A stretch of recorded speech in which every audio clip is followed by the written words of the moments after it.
this week we're going to be doing another collection video. This one specifically is going to be my old movie collection. Not all of these movies that I'm going to show you guys are like super old or anything. They're just movies that me and my sister watched a lot when we were growing up. We were big movie watchers when we were younger, for sure. So we actually have quite a bit of DVDs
his dog inspired the name for Chewbacca as well, which I thought was interesting from Star Wars. If you haven't seen my Star Wars Clone Wars video, check it out.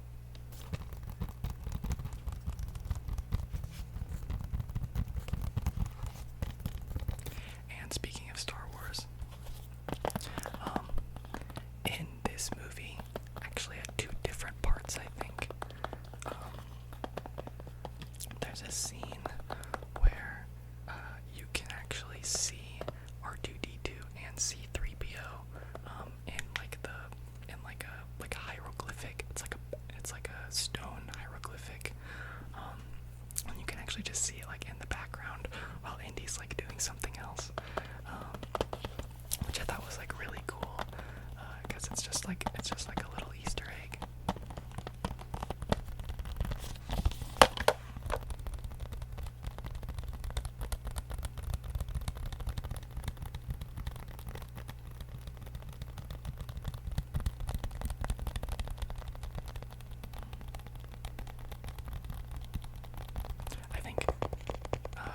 I think it's just supposed to be a little Easter egg, but fans have taken it a step further and are now saying that Indiana Jones and Star Wars are effectively in the same world. After all, Star Wars did say it took place long ago in a far, far away land. Who knows?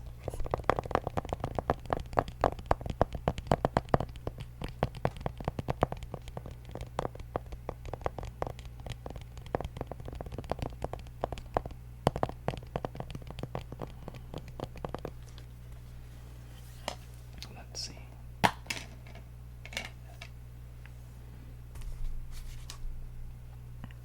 That's actually really funny.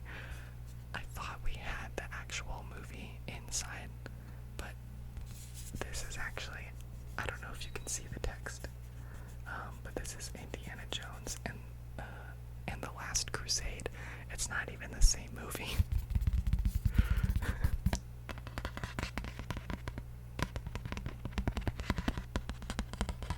The Last Crusade is the third movie in the series, I believe. I could be wrong.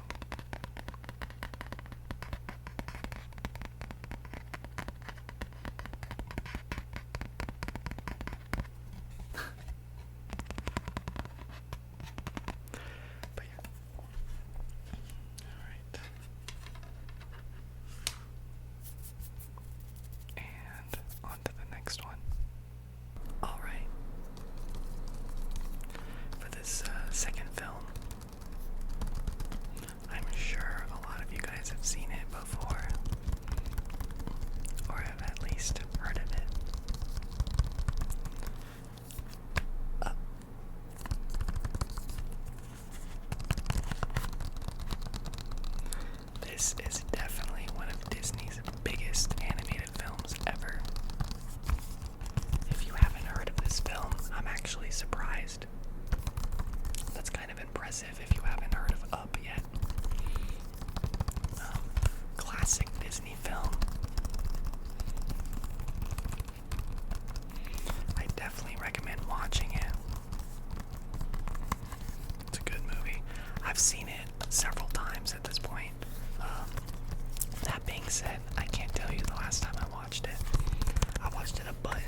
know that. So when I read that, I was like amazed. I was like, oh my gosh, that's funny, but that's also like really dedicated.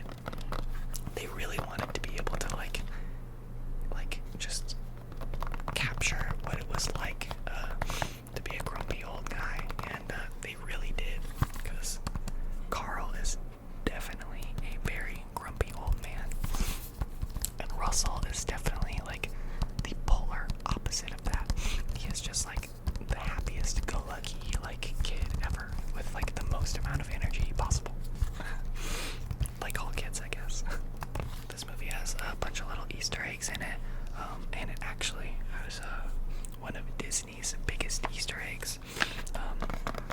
In a bunch of other films, you can see the number A113. So A113. You can see that number in a bunch of different movies, a bunch of different Disney movies. The number is significant because apparently it's the same as a classroom number at the California Institute of Arts in the character animation program. So apparently like a bunch of animators have come from that program, specifically from that college and specifically from that classroom. And in films like I think it was Toy Story, Monsters Inc., Ratatouille, WALL-E, A Bug's Life, Inside Out, all of those films have the number A113 in there somewhere, and so does Up. So it's pretty cool. It's actually a really big Easter egg. It's one of the more prevalent ones in Disney culture. So yeah, in this movie, I believe it's in the courtroom scene towards the end, you can actually see like behind Carl's head, or like above his head, you can see the number A113, and it's supposed to be the A113 classroom Easter egg.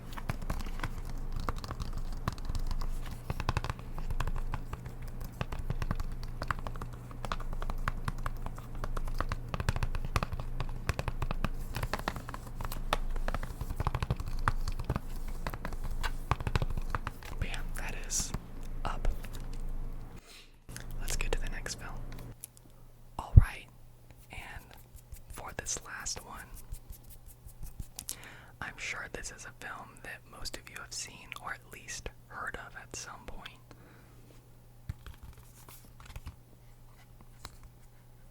Avatar. James Cameron Avatar. Not Avatar The Last Airbender.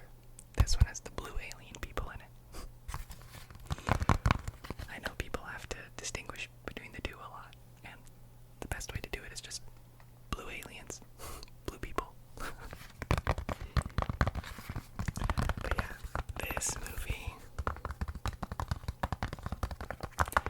movie got so hyped up when it came out. I mean, honestly, in a lot of ways, it still kind of is hyped up.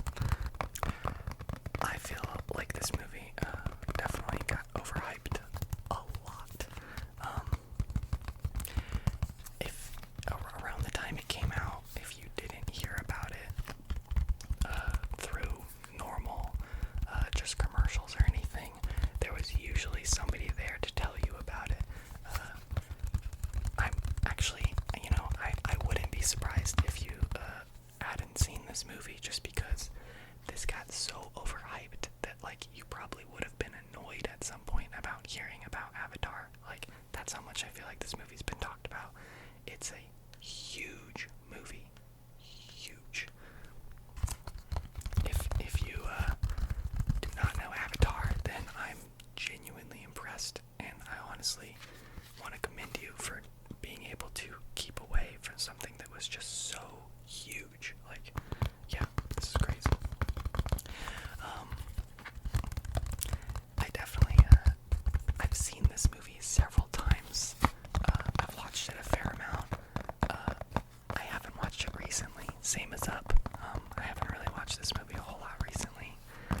I can't tell you the last time I watched it. It's still, it's a good movie. It's not one that I plan on like watching a lot of.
release in the theaters, this movie ended up making $2.87 billion. Billion dollars. So they spent a lot on the budget, but it paid off.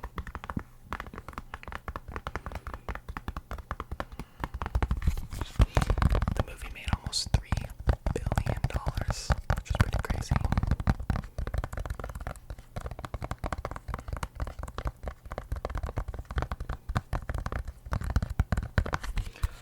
Development of Avatar actually began in 1994, believe it or not. James Cameron had originally wrote a little, like, 80-page script for it, and after they wrapped filming on Titanic in 1997, they were actually supposed to start on Avatar. Avatar was going to start being filmed in 1997, and then it was going to be finished and released by 1999. That's what they originally had said for the timeline of Avatar. Once James Cameron started getting a little more into it, he determined that ultimately they did not have the technology at the time to make the movie in the vision that James Cameron had. So ultimately he decided to wait till later. He must have gotten a little antsy though, because in 2005 he actually got a gentleman by the name of Paul Frommer. He got this guy to make the language of the Na'vi. The Na'vi is the race of the alien people, and their language is also just called Na'vi. And they actually made a real language for the people. It's an actual real language, and the gentleman Paul Frommer used a lot of draws from, I believe it was Persian, Chinese, and Aramaic to actually, or Arabic, to actually create the language. So the Na'vi language that you hear in the movie is actually heavily influenced by those languages. Pretty cool.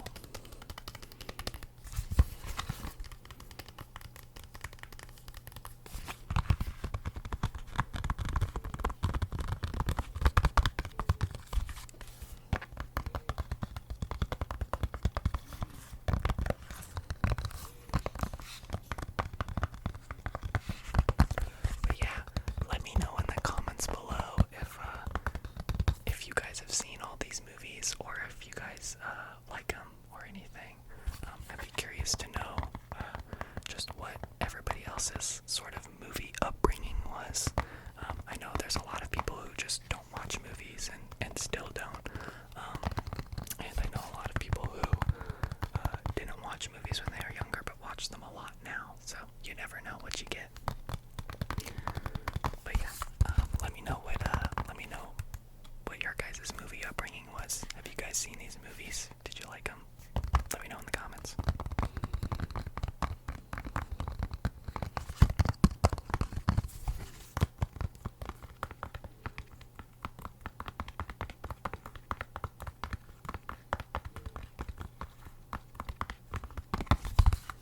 But alright, let's go ahead and get to the next one.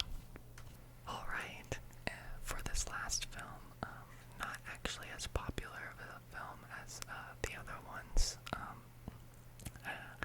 At least I'm curious to see if you guys have seen this one as well. This one is a personal favorite of mine. I don't have any facts on this movie or anything. I just kind of wanted to add it as like a bonus at the end. This is just a very, very personal favorite movie of mine, and it's definitely one that I have seen a lot growing up and still watch a lot now. So without further ado, Hot Rod.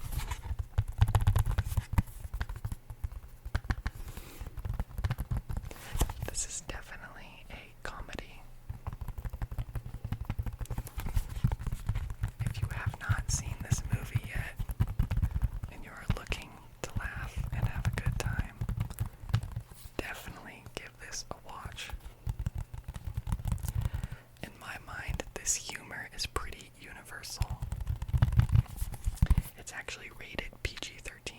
used to think this movie was rated R.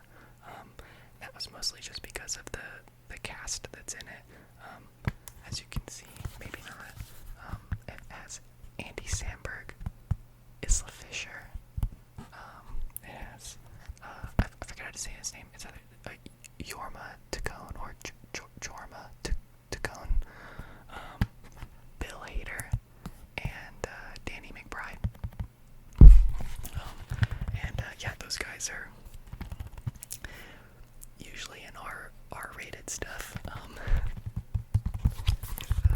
If you know their humor at all, then you know what I'm talking about. But yeah, I didn't actually know that this movie was PG-13. I thought it was rated R.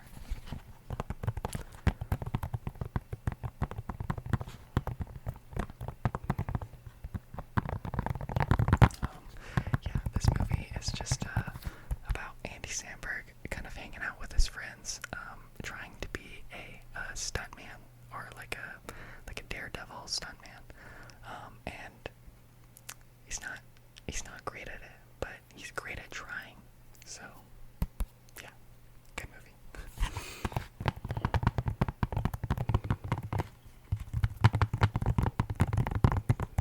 It's got a lot of big names in it.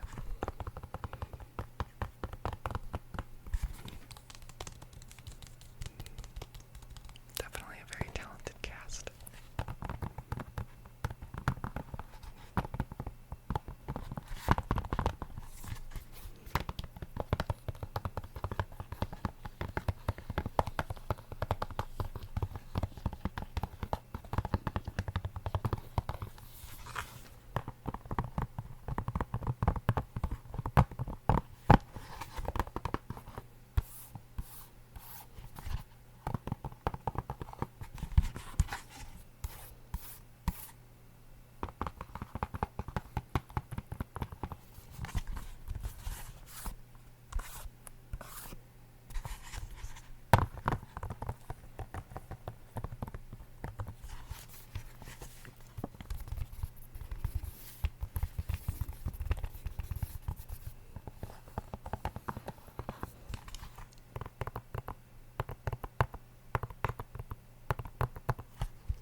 Much